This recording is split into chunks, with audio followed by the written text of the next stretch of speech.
Tonight on CBC Vancouver News.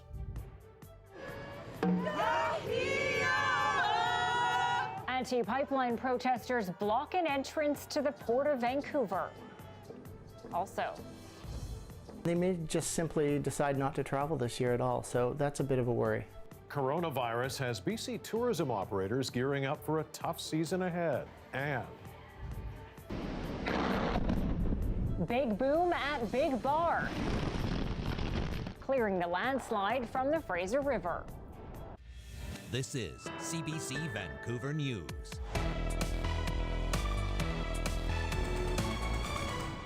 good evening. Anti-pipeline protesters are once again blocking access to the Port of Vancouver. They're supporting Wet'suwet'en Hereditary Chiefs against the Coastal GasLink pipeline in northern BC. Our Dan Burrett is there live at Clark Drive and Hastings tonight. Dan, it would seem protesters are defying that court order to keep clear of the area?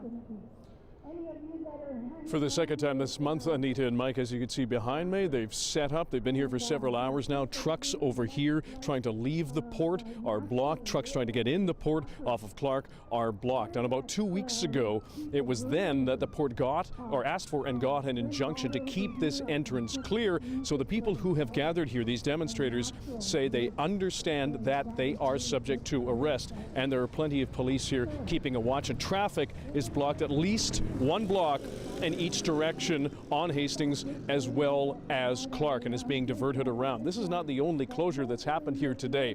Up in New Hazelton, there has been another blockade of the CN rail tracks there from people who support the Wet'suwet'en Hereditary Chiefs in their fight against the Coastal GasLink pipeline. Now, even though a similar blockade was taken down several days ago, this one has gone up today. As for commuters, and not just people in cars today, they're facing another headache. A blockade at a CP rail track in Maple Ridge has led TransLink to cancel West Coast Express trains from Vancouver downtown all the way out to Maple Ridge, Mission, and beyond. That's the second time this has happened. We just saw a tweet from Public Safety Minister Mike Farnworth, who says this is unacceptable and it should not be allowed and is in fact unlawful. We're also seeing that there is a demonstration at the legislature in front of the ceremonial doors, of the front doors of the legislature there. That has been going on for several hours now. As people have noted, they're in fact not blocking entrances around the main doors, but in fact the ceremonial doors of the legislature. And to give anybody a sense of how long this might last, earlier we had heard some of the organizers asking for people to put out donation requests on their phones online for a sacred fire pit as well as firewood, so they can build a sacred fire pit here. If they decide to do that, they could be in for a long night. Anita, Mike? All right, Dan Burrett live for us tonight at Clark and Hastings. Thanks, Dan. Meanwhile, police have moved in on Mohawk protesters who've been blocking a key rail line in southern Ontario.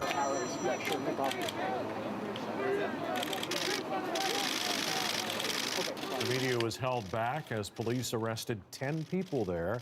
Each is now facing multiple charges. Other protesters remain on the scene, but police have taken control of the site and have been removing elements of the barricade, including that snowplow at the center of the protest site.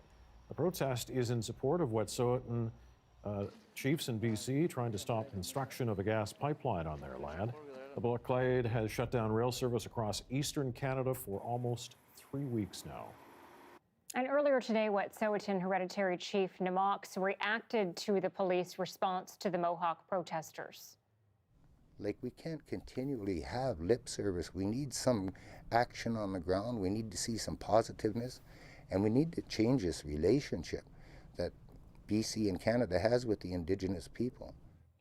Chief Na'Moks says he and other chiefs were expecting a meeting with the RCMP to outline material agreements. The massive Frontier oil sands project in northern Alberta has been shelved. Teck Resources has informed the federal government it is withdrawing its application for the mine. The company says it's walking away from the $20 billion project due to the political debate about climate policy. The federal cabinet was scheduled to announce its decision on approval for Frontier in the next few days. The cabinet will no longer be making that decision. The project would have generated thousands of jobs, but it would have created about 4 million tons of greenhouse gases annually. Teck will take a $1.13 billion write-down on the project. Well, the number of people dying from illicit drug overdoses in BC is down. Last year saw a drop for the first time since the crisis started. Just under 1,000 people died in 2019 of suspected overdoses linked to illicit drugs. That's a drop of more than a third from 2018. The most recent number is almost identical to the number of deaths seen in 2016 when the public health emergency was declared. But the BC Coroner Service says last year's total will likely rise as investigations wrap up. We're working as fast as we can to fill the gaps in our system so that people will not continue to fall through the cracks. We are not giving up. We are not slowing down. This is still a public health emergency, and our overdose response as a government will continue firing on all cylinders. The Coroner Service also joined health officials today in the call for a regulated, safe drug supply in BC.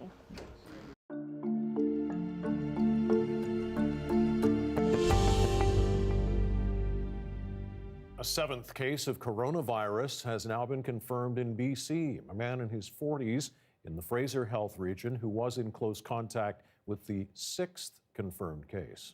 He had onset of symptoms prior to case 6 diagnosis, so we've been working very diligently over the weekend with Fraser Health to identify anybody that he came in contact with prior to going into isolation. Dr. Henry says the man had been in close contact with a few other people who are now in isolation as well and being monitored carefully. And with the virus continuing to spread worldwide, travelers are rethinking holiday plans. As Leanne Young tells us tonight, that has tourism operators here in BC bracing for a tough season ahead. Hey, Andrew. Hey, how's it going? Good. Kevin Pierce and his mechanics are in prep mode because this year's tourism season is gearing up to be a quiet one. It's definitely worrying. It's we make, in our industry, across the board, we basically make all our money in about 4 or 5 months during that peak cruise ship season. That starts on April 2nd, when the first cruise ship calls in at Canada Place, when thousands of travelers typically pour into Metro Vancouver. But with the spread of coronavirus, the industry is now planning for the worst. We are hiring slightly less than we normally do this year. Some's streamline effect, but some's just preparation that we may not be as busy as normal. Fewer bus drivers, fewer tour guides, because there have been fewer travel bookings in general. Most people are either postponing travel or holding off and kind of have that wait and see aspect. As one of Canada's largest travel agencies, Alison Wallace says her agents are spending lots of time on the phone nowadays. A lot of people calling and inquiring and asking a lot of questions, but cancellations have not been as significant as you would think given the reports and everything we've seen. But with China nearly locked down and nerves rattled across Asia, the impact could be significant. If we start to see some cancellations from those markets, then I think that our tourism industry will have to find ways of filling those hotel rooms and those tourism experiences that will be lost. This industry consultant says nearly a quarter of Canada's visitors come from China, Korea, and Japan. They're also the countries that are the most skittish, the ones that are a little less reluctant to travel during periods of challenge or this kind of thing. But there is a bit of a silver lining if you're still willing to travel: bargains. All of those occupancies left by the Chinese and North Asian travelers might create some deals out there for Southeast Asia. But he says don't book your flights yet. Start tracking prices, because while those deals right now are in Asia, they eventually could be closer to home. Leanne Young, CBC News, Richmond. The public inquiry into money laundering in this province has started with a review of how government is trying to fix the billion-dollar problem. More than $7 billion was laundered here in 2018. And as Tina Lovegreen reports, the inquiry is looking to figure out how that criminal activity flourished. Exuberant, expensive, and a hotbed for dirty money.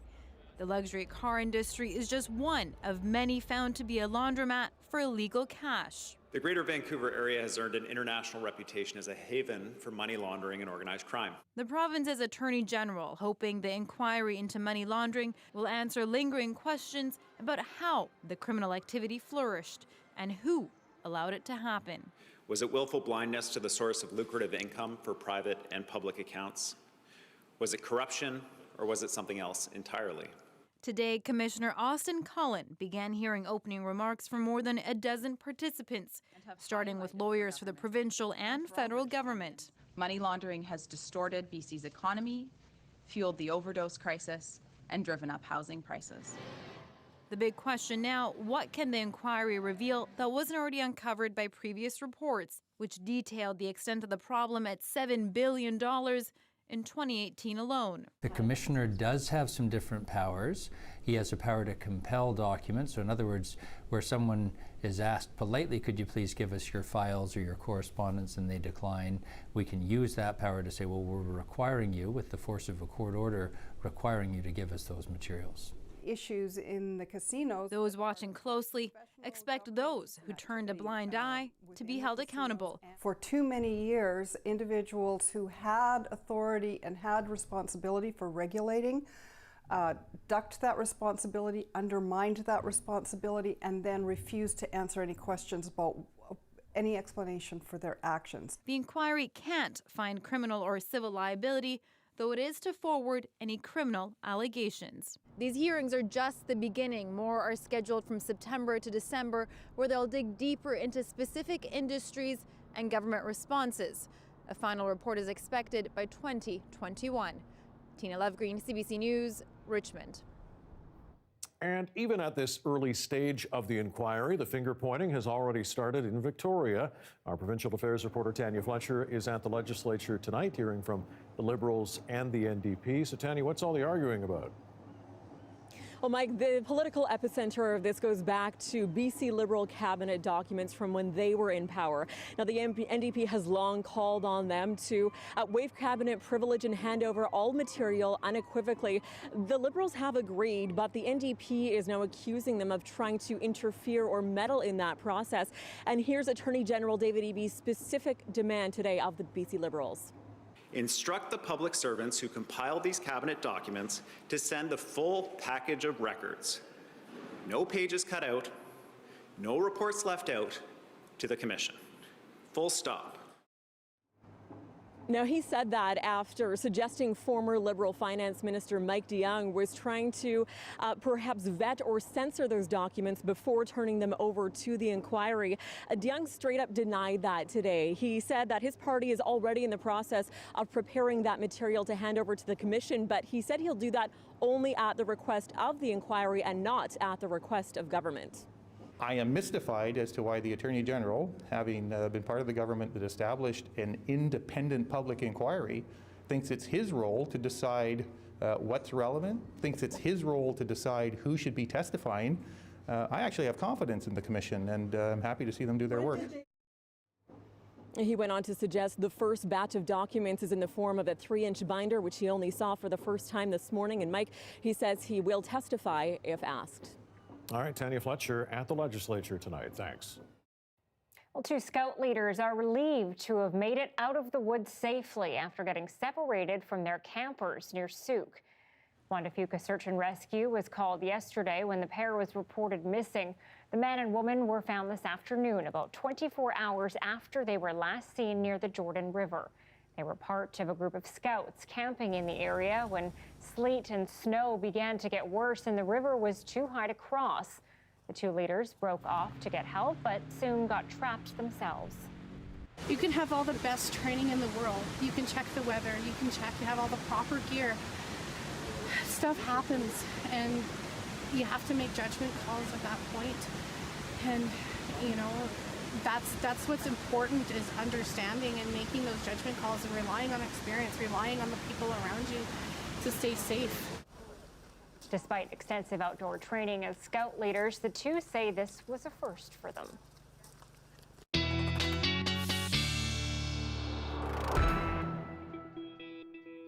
Brett is here with the first check of the forecast. I was joking with you earlier that, well, Saturday was nice, but What follows a soggy Sunday on the South Coast? Monday. Here we are. We got here. Typical Mike story. No, but it is true. We did have that long stretch of relatively dry and sunny conditions throughout much of last week. We didn't really see a lot of our rainfall totals in the city increase until this past weekend. We got about 18 millimeters of rain at YVR in total from Saturday to Sunday. So now we're up to about 67 millimeters. Normally for the month of February, we'd get close to about 100. So we're really right on par. We've got just this last week of February to get through, and March is going to be right around the corner.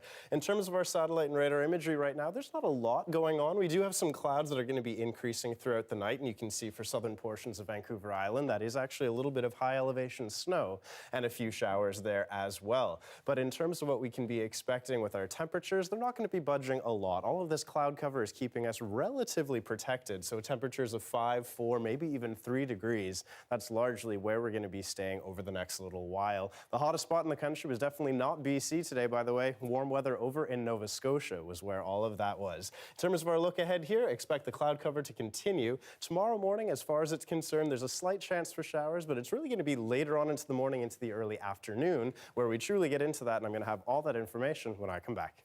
Thanks very much, Brett. Well, dramatic new video shows how a planned blast near the Big Bar landslide site removed a large portion of bedrock extending into the Fraser River.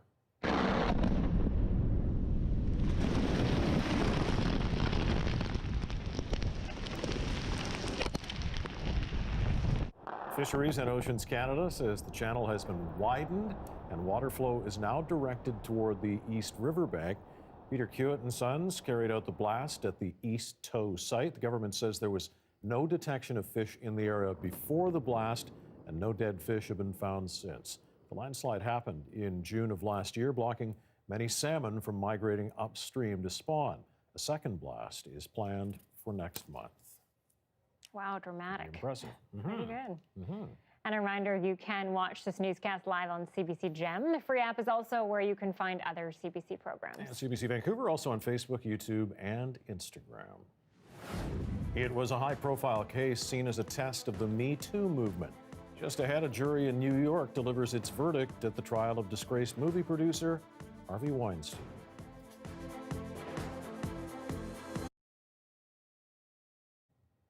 Thanks so much for watching online during our regularly scheduled TV commercial break. Yeah, all this month we have been taking a look back at the 2010 Winter Olympics in Vancouver. This weekend, people crowded Jack Pool Plaza to celebrate the 10th anniversary. As John Hernandez reports, the events fueled calls to bring back the games to Vancouver. Free concerts, those blue Smurf jackets, and plenty of Canadian jerseys. You'd be forgiven if you thought this was a scene from the 2010 Olympics. We had such a wonderful time. It was a great experience in this city, and we'd love to relive it again. It's the 10-year anniversary celebration of when the Olympics took over Vancouver. A day for fans and athletes to reflect. I loved the experience of walking into the opening ceremonies. It was so magical. And then on competition day, to stand in that stargate and to actually hear the roar of the crowd coming from the bottom of the hill up at Cypress Mountain. Ski cross Olympian Kelsey Surwa didn't make the podium in 2010, but the experience helped prepare her for future gold medals. Had Vancouver not won the 2010 bid for the Olympic and Paralympic Games, I don't think I would have had as much success or as long of a career in ski cross as I had.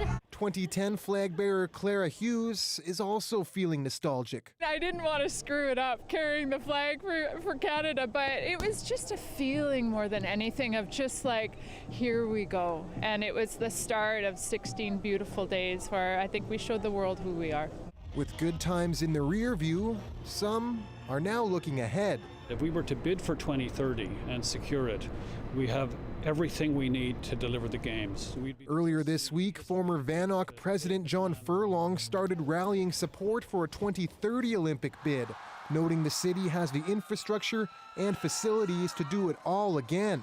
Some athletes are already on board. Just think of the opportunity that not only provides the city for building an infrastructure, but also our next generation of kids, you know, showing them firsthand how you know, within reach going to the Olympics and maybe even taking that step onto the Olympic podium can be. There are even volunteers from the 2010 Games who are ready to lend their services once more. My first thought was, where do I sign up? My second thought is, what can I do to help? But for now, the memories will have to do. Before a bid can be submitted, it would need support from the city, the province, and the federal government. John Hernandez, CBC News, Vancouver. Yeah, can't host the games. The volunteers and the blue coats were out in force. They were. Yeah. What do you think? We're going to get them? Well, we're going to actually go for a bid? I don't think so. But Me neither. You never know. Back in just a sec with more news. Stay right here.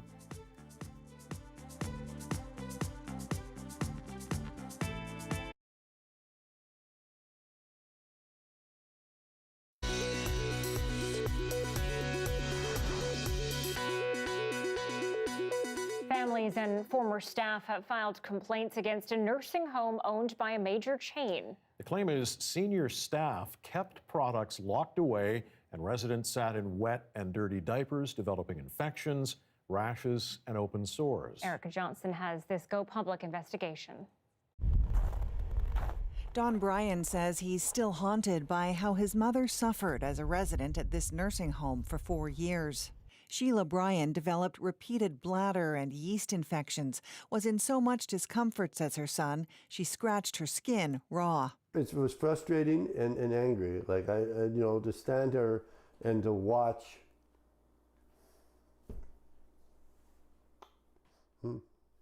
He blames poor hygiene practices, says his mother was often left in wet diapers. He's one of 5 people who filed complaints against 2 senior staff at Extendicare Athabasca, claiming practices at the for-profit nursing home came at the expense of quality care. A complaint filed by a former nurse describes how diapers were rationed, locked away so healthcare aides had difficulty accessing extra when needed. In an email obtained by Go Public, the director of care tells staff she's changing the access code to the room storing the diapers. The new code is not to be shared with healthcare aides, she writes, because product removal was being abused. That's absolutely ridiculous.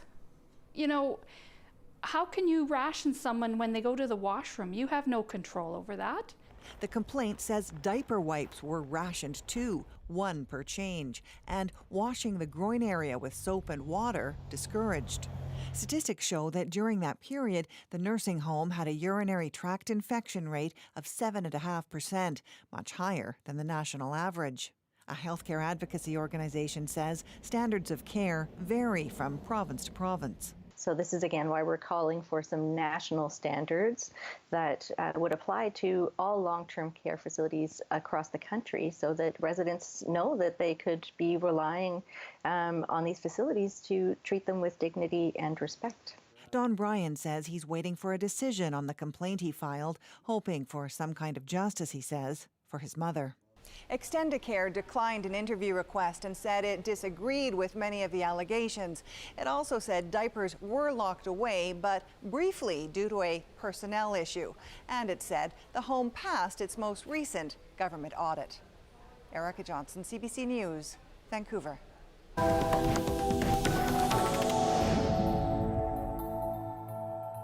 After 5 days of deliberations, a jury has convicted Harvey Weinstein of 2 sex crimes. The disgraced Hollywood producer was found guilty of a criminal act in the 1st degree and rape in the 3rd degree. But as Stephen D'Souza reports, he was acquitted of being a sexual predator.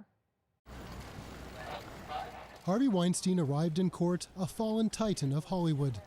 By midday, he was led out in handcuffs, a convicted sexual offender and rapist. Weinstein, with his manipulation, his resources, his attorneys, his publicists, and his spies, did everything he could to silence the survivors. But they refused to be silent. The jury believed Miriam Haley that Weinstein forced himself on her in 2006.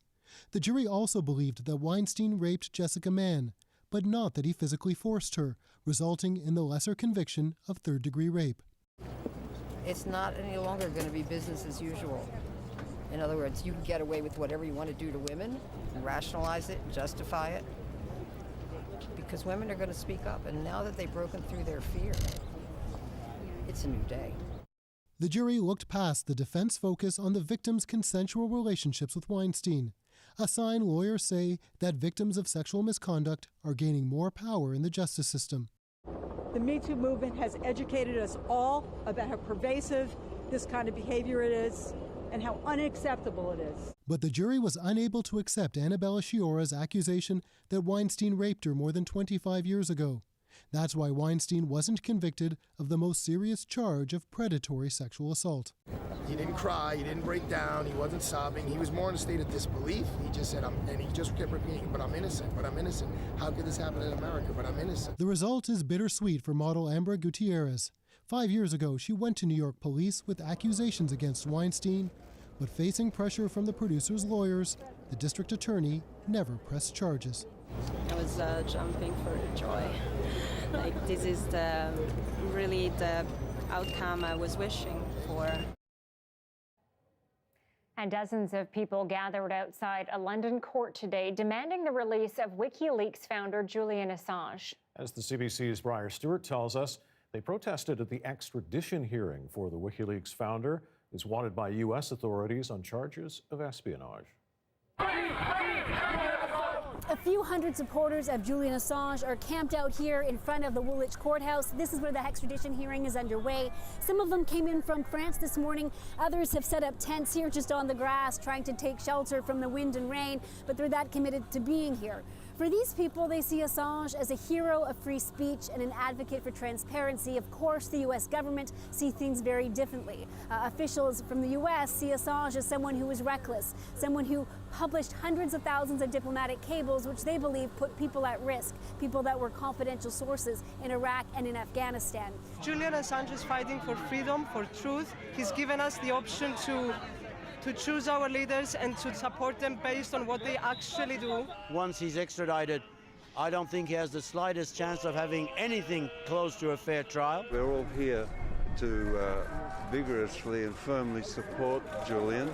Now, this all stems back to 2010 when the information was first published, and really over the last decade, for much of that time, Assange was holed up inside the Ecuadorian embassy here in London. He was granted asylum by Ecuador, but that relationship really disintegrated last year. His asylum status was revoked and he was arrested, and that really kicked off this whole extradition process. Now, the hearing started this week and is going to continue through the week, but then it's going to have a break and it's going to continue in May. So this week is really all about legal arguments. Assange's lawyers are going to be arguing that he is somebody who is a victim of a political process and he should not be extradited. Of course, the American authorities believe that he should, and they're making their arguments today. He faces 18 indictments in the United States, and if he is extradited over there and he stands trial and is convicted, he could spend decades in prison. Briar Stewart, CBC News, London. How Canada is preparing its pandemic response plan as coronavirus cases continue to climb. That's after the break.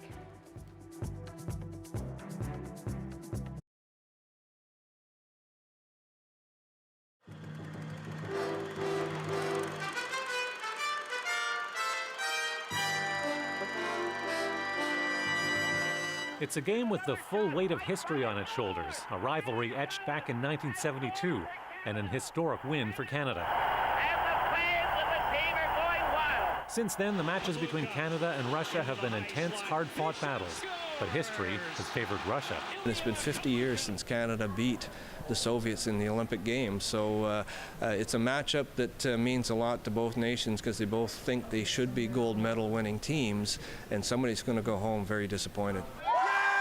Expectations ran high even before the 2010 Games started, with the slogan "Own the Podium" ringing out loud.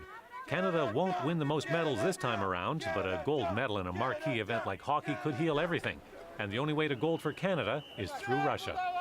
Canada's not the only country to question its medal count. In the minds of a lot of Russians, their country has underperformed, and that makes this game even more critical. We say that if Russians win the hockey, we win Olympic Games. Like this, because we were not good, not so perfect in this Olympics. The game is also a showdown between two superstars with very different styles. The quiet confidence of Canada's Sidney Crosby and the passionate intensity of Russia's Alex Ovechkin. I think Ovechkin is the best, I'm sorry. At Sochi House, where Russians gather, the hockey game is bringing excitement and celebrities. Russian movie stars like Konstantin Khmelnytsky. Mikhail Poroshenko has also arrived. Very famous, very famous. I give him kiss. No, please. The celebrations have already begun, with vodka flowing freely. In a game where national pride is on the line, the results will echo far beyond Sochi House and national borders. Tim Weeks, CBC News, Vancouver. Underneath Barbara Carmichael's Smurf blue jacket, she's wearing 6 layers. 2 pairs of socks are keeping her weary feet warm. She stands here 8 hours a day. Today's her 10th day. It's very cold when you stand in one place. The cold comes up through the cement. Robert and Kathleen Lahey are from Ottawa, vacationing and volunteering.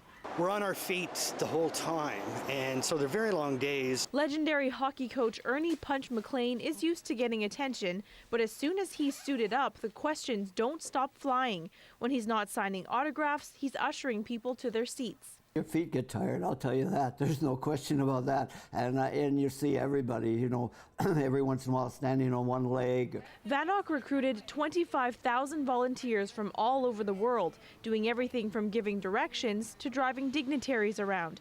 They say the dropout rate is remarkably low. And we haven't had to go and re-recruit any positions because someone has dropped out of their role. It's literally been a handful of people. That's because they say this is a once-in-a-lifetime opportunity, a chance to experience the world without leaving home. Not to mention, there are perks aplenty. I got a pin, and people say there's no free lunch. We get a free lunch every day. Look at my outfit. You get this to keep. But they are asked some tough questions. They'd also like the jacket off my back, so they're asking me how much I would like for the jacket. And in case you're wondering, no, those get-ups don't mean they get to skip to the front of the line. Teresa Tang, CBC News, Vancouver.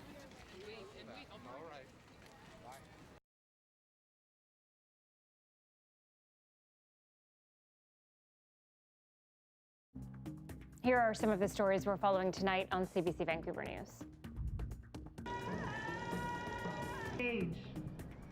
Anti-pipeline protesters are blocking a main entrance to the Port of Vancouver tonight. They're also on the tracks near Maple Ridge, which forced West Coast Express to cancel trains for the evening commute. And protesters are also occupying the steps of the BC legislature. The public and the government need this commission to identify the weeds that are choking beneficial activities in our economy and wreaking havoc in our communities so that they may be rooted out. BC's public inquiry on money laundering kicked off with an extensive review of how 2 levels of government are trying to address the multi-billion-dollar problem. Lawyers for the province and the federal government stressing the laundering of illegal cash through BC's economy is not a victimless crime and has links to the ongoing overdose crisis, Metro Vancouver's overheated real estate market, and even international terrorism. Crews are using explosives to clear that massive landslide in the Fraser River at Big Bar. They'll be doing more blasting there next month.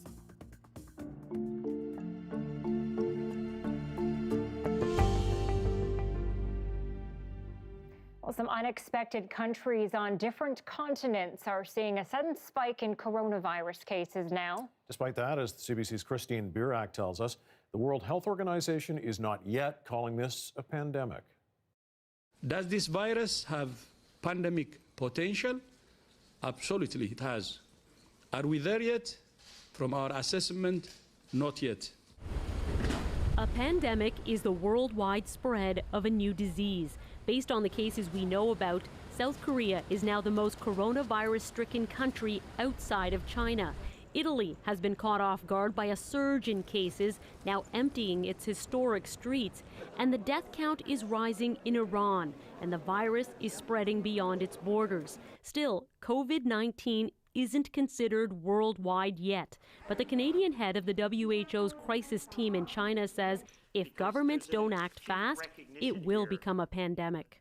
Every day we stop to think about this disease and make decisions, should we do it or we not, this virus will take advantage and almost double the number of cases. To stop the spread, countries should be testing and identifying infections, isolating and treating sick patients, as well as those they've been in contact with. We've now seen spread into places like Iraq and in Kuwait. This infectious disease specialist says China's quarantines did help the world by slowing the virus down. That lead time has been beneficial for us to get ourselves organized, to prepare our hospitals and our healthcare system.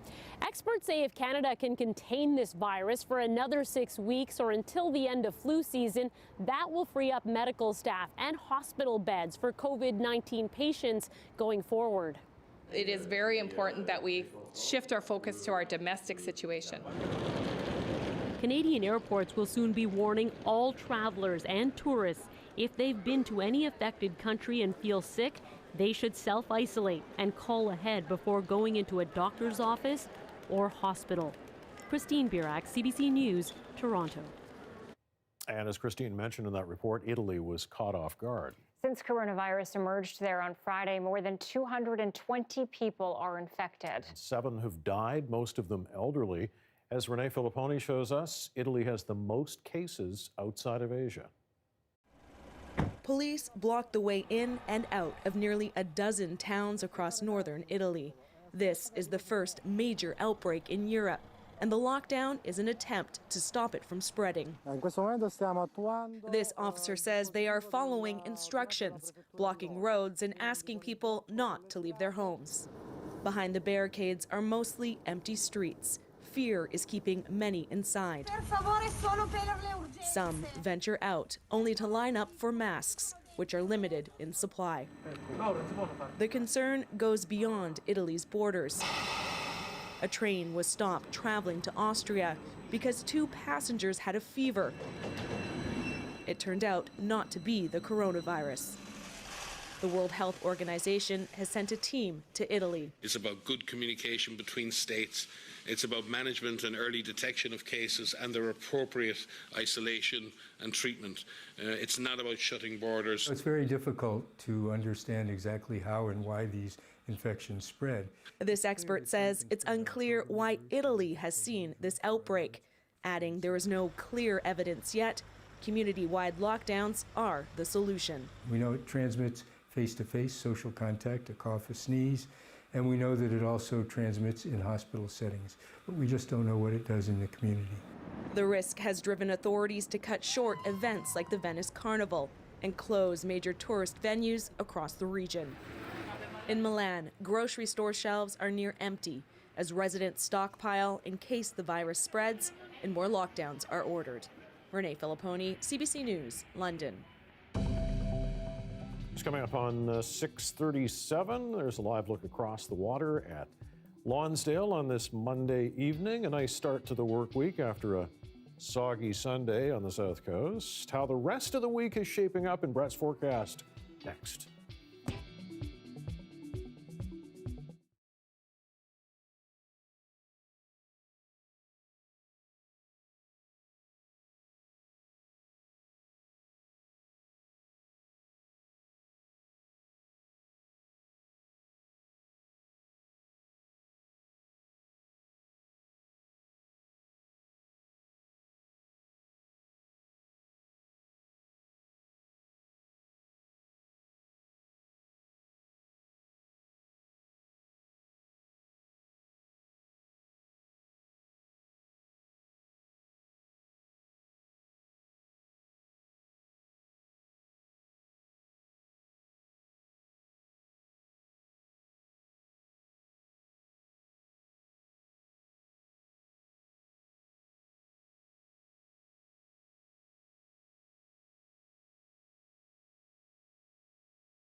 The weather update is brought to you by The Body Shop that always takes you back to your happy place. BC's favorite, Craftsman Collision, Air Miles, and Bigger Smiles. All right, Brett Satterholm is here now for another check of the weather. We know what Mike's complaint is. Yeah. Always. That It's an observation. raining on the weekend and sunny on Monday. I know. Though at this point, if you were able to get up above the clouds on Saturday, if I was up at Cyprus, for example, beautiful sunny Stunning, day. right? Yeah. Everyone that was below, though, Not was all getting of us all were able rainy. to do that, No, Brett. I know. That's the hope, though. We have these mountains available. But no, this week we're going to be getting kind of a little bit of everything. No snow. I mean, that would be a bit strange at this point, but definitely some showers, some cloud. I'll take you through it all right now, but let's take a look at what it was like this morning. You can see some pretty fast-moving clouds. Definitely had some strong winds throughout parts of yesterday as well that lasted into this morning. Temperatures pretty well where they should be, and then by the afternoon we were able to get into a few sunny breaks, but I think that's going to be about all that we're going to be seeing in terms of that sunshine throughout tomorrow. We're not really looking at a lot because it's going to be mostly cloudy and kind of one of those showery days. The ways that I describe this is going to be an inconvenient amount of rain, really not enough that you're going to need an umbrella, but you're probably going to be getting a few drops on your hair. So just saying that now. In terms of the timing of this, we're going to be looking at a late morning into early afternoon kind of time frame for when these showers are going to be going through, lasting throughout much of the afternoon, but then by tomorrow night, it's going to be gone again. So we're going to go back into more of that cloudy pattern. And this is all thanks to a big system that's bringing widespread precipitation to really the entire province. So to give you a general look here, it's going to be bringing showers and then some snow to inland portions of our north and central coast. And it is worth mentioning that by the early hours tomorrow, if anyone's traveling into the interior, places like Kelowna, into the Okanagan, and even the Kootenays could be seeing a few flurries before it eventually clears out throughout the day. And elsewhere in the province, we are expecting about maybe 5 centimeters of snow for places like Prince George. Now, at this point in time, because of all of this weather that's coming through, we are looking at some elevated avalanche danger ratings. So for the Sea to Sky area, for example, we're into that moderate territory. Farther inland, this is going to be closer to considerable. So that means it is still certainly a little bit dangerous to be getting out there. Now, that said, if you are interested in doing some skiing or snowboarding closer to the North Shore Mountains, for example, we are expecting 2 to 4 centimeters to be accumulating over at Grouse on Tuesday, Wednesday, Thursday, Friday. Very spring-like conditions. We're not looking at any significant precipitation in that period of time. But watch our 5-day forecast. One thing you're probably going to notice every single day here, we're going to be warming up by about a degree, and that means that by about Friday, not only would be feeling the double digits, but it's going to be pretty nice and sunny as well. So spring, we're almost here. Wow. We'll look forward to that. Yep. Thanks, Brett. You are looking at a live shot of a protest in Maple Ridge. Police are on the scene there right now. It's shutting down West Coast Express commuter service this evening, all sparked by protests at a train blockade in Ontario in support of the Wet'suwet'en Hereditary Chiefs in northern BC against the Coastal GasLink pipeline. More on a day of turmoil, coast to coast, next.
Vanessa Greeting, and I'm the president and CEO of the BC Women's Health Foundation. And we're a foundation that supports ensuring women have equitable access to quality health care across the province. I am being recognized as an influential woman in business by BIV. It provides us with an opportunity to talk about why having women in positions of leadership is important. A partnership like CBC Vancouver with BIV is important. I think that any time that we feature folks that are making up the quilt work of our particular city, it does everybody a favor.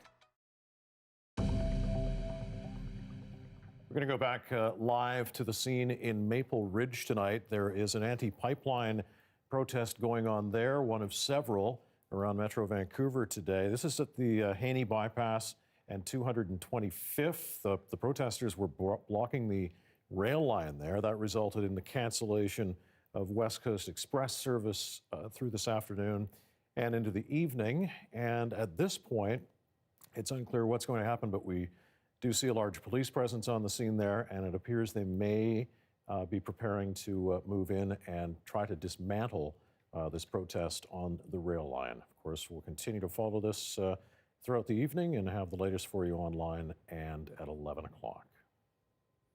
And all of these protests tonight in Metro Vancouver sparked by arrests in Ontario at a support blockade on Mohawk territory near Belleville. The CBC's Olivia Stefanovich was at the scene when it all went down. About 8 hours after a midnight deadline to clear out a Mohawk camp, a convoy of police vehicles moved in to do the job themselves. Guys, can we just get you to step over for a second? The demonstrators expected this, and though they had called for backup overnight and tried to stand their ground, they were quickly outnumbered. You guys, you need to leave now. Okay? We're going to ask you to leave. You're actually past the... You need to leave now, or you're going to be arrested. You're on sovereign territory, every single one of you. Unseated, every single one of you. Cell phone video captures the moment clashes erupted by the tracks. Provincial police say one person with minor injuries left by ambulance. 10 people face charges, including mischief and resisting arrest. Even in the back of an offender truck, their voices rang out in defiance. After that midnight deadline, Mohawks say they negotiated for a peaceful resolution into the early morning, until police said all avenues had been exhausted. It was like a pit in the bottom of my stomach. I just felt sick. I didn't feel safe.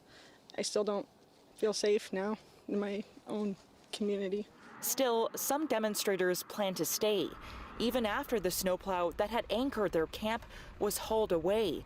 19 days ago, it was parked there in support of some hereditary chiefs in BC who oppose a natural gas pipeline. It's going to stay here for as long as it takes for the RCMP to get out. It's time for Canada to know what it's like to be invaded. This evening, the first CN train rolled through Tyendinaga again. In response, some Mohawks threw tires on the tracks. There remains a heavy police presence here, and parts of the camp are still coming down, but the Mohawks say this could be far from over. Olivia Stefanovich, CBC News, Tyendinaga, Ontario.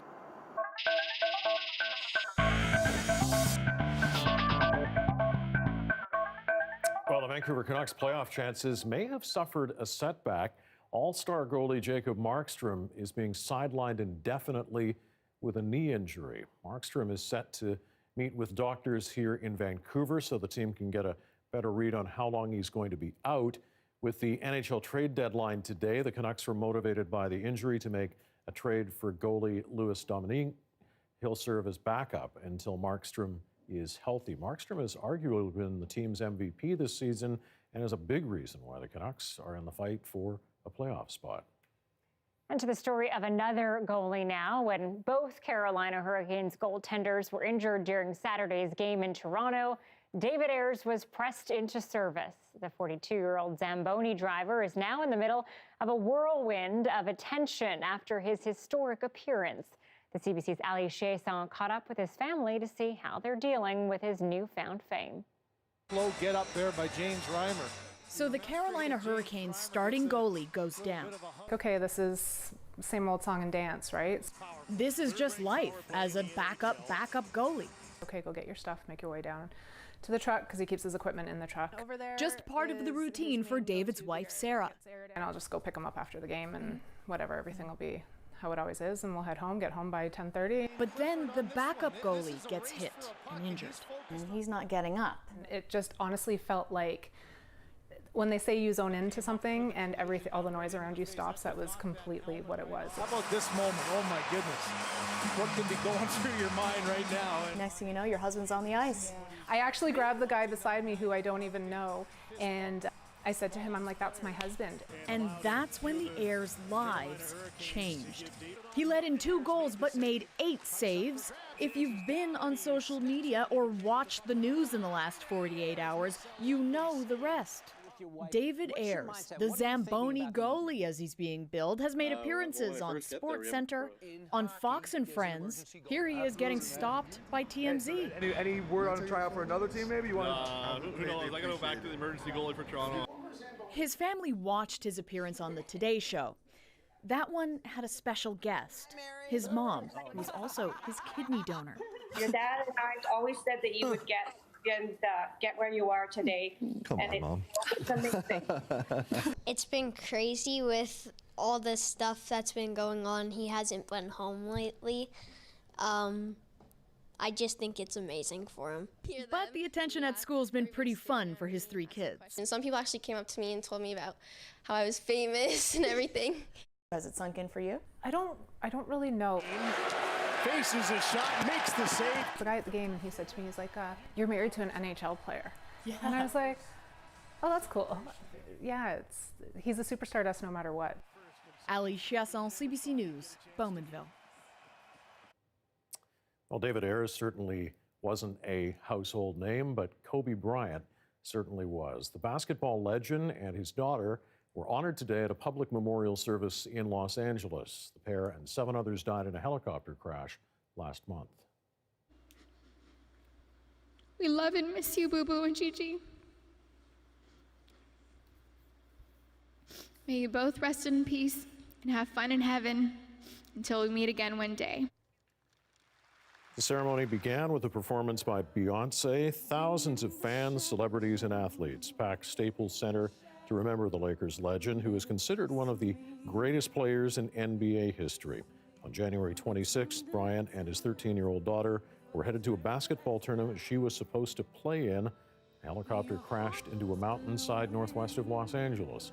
The cause of the accident still under investigation.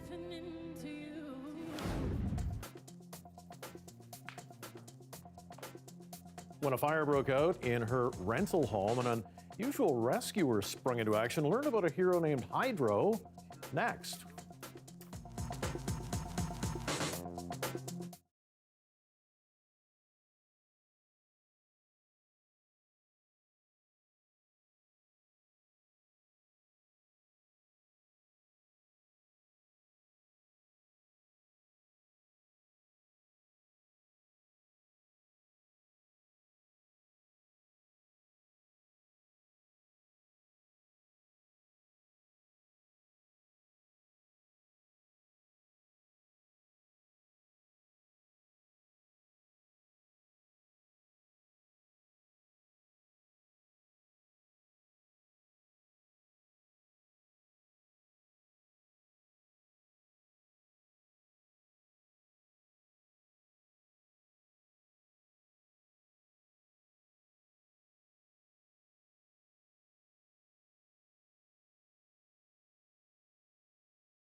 Fire officials say a Crofton woman is lucky to be alive tonight following a fire that gutted her home. And she is crediting her cat with saving her life. It was like a pizza oven.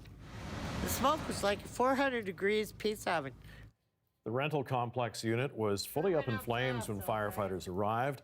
Damage so bad the unit will have to be demolished, yet Cheryl Skolos was able to walk away with just some burnt hairs and a burn on the tip of her nose, thanks in large part to her alert cat, Hydro. I was asleep and my cat woke me up and jumped around the bed like weird, and then banged on the window and woke me up. Hydro is now hiding behind a nearby motel. Skolos plans to feed him as many treats as he wants to try to coax him out, and his thanks for saving her life. Fitting name. Hydro. Hydro the cat. All right, Justin Bieber's new album, Changes, is a chart topper. Nothing new for the pop star, but this time it's a record breaker as well. And as Deanna Sumanak-Johnson reports, his campaign to get there has been controversial. Yeah, you got that yummy, that yummy, It may be too soon to call Justin Bieber the king. Let's go on a moonlight swim. But he did just dethrone Elvis Presley as the youngest artist with the 7th #1 album on Billboard. That's just an incredible amount of music for somebody who's 25 years old to put out, not to mention that it has all topped the charts. So that's an impressive milestone. Today, Billboard counts streams as well as sales to determine the album's position on the chart, and it's easier to click than to go to the store. Still, Bieber's new album, unlike his last one, isn't critically acclaimed. I wasn't blown away by it at first, just because nothing really matched the explosiveness of the singles on Purpose. Is it too late now to say sorry? But Bieber and his team worked hard on making sure the pop star was hard to ignore, starring in his own documentary YouTube series. I'm Justin. I am from Stratford, Ontario, Canada. Dancing with toddlers on late-night television. And finally, promoting his album on TikTok, the new social media platform popular with teens. Justin essentially created his TikTok account on the day that his single Yummy came out. And then he just started hammering videos, asking fans to reuse the sound, the song, to create more and more videos. Some of Bieber's campaigning for #1 was controversial, like telling fans on how to maximize the number of streams. Take this one for Spotify. Play it at a low volume, let it play while you sleep. Reaching out to your fans is great, but then getting them to try to manipulate the system is a whole other thing. If I can dream. Though that is something Elvis's longtime manager, Colonel Tom Parker, just might have tried himself. Deanna Sumanak-Johnson, CBC News, Toronto. Comparison with Elvis is intriguing, but you know, it's the traditional ways of getting that out there now. The music, It's changed completely. So I imagine most artists are actually getting a lot more hits and breaking records because of that. So, not a huge fan myself, but he was on with James Corden the other night. They did carpool karaoke. Yeah. It was really good. And in the interviews afterwards, you know, he was actually quite mature and quite reasonable in what he had to say. Next thing you know, Mike's leaving the, I guess I'm the gonna find the parkade album. listening to Yummy by Justin Bieber. you know it. All right, that's it for us tonight. Dan is here at 11 with the latest on all the protests after the National. Have a good night.